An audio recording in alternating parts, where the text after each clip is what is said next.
নাগরিকত্ব পাওয়ার উদ্দেশ্যে যুক্তরাষ্ট্রে গিয়ে সন্তান জন্ম দেওয়ার জন্য ভিসা ব্যবহার করা অনুমোদিত নয় বলে জানিয়েছে মার্কিন দূতাবাস।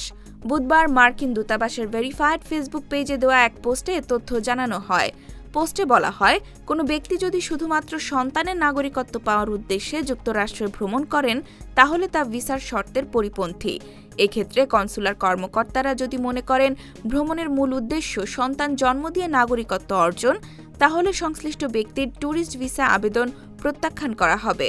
দূতাবাস আরও জানিয়েছে, এ ধরনের কার্যক্রম যুক্তরাষ্ট্রের ভিসা নীতিমালার আওতায় অনুমোদিত নয়। তাই ভিসা আবেদনকারীদের সঠিক উদ্দেশ্য উল্লেখ করে আবেদন করার আহ্বান জানানো হয়েছে। এছাড়া ভুল তথ্য প্রদান বা ভিসার শর্ত ভঙ্গ করলে ভবিষ্যতে যুক্তরাষ্ট্রে ভ্রমণের ক্ষেত্রেও নেতিবাচক প্রভাব পড়তে পারে বলেও সতর্ক করেছে দূতাবাস।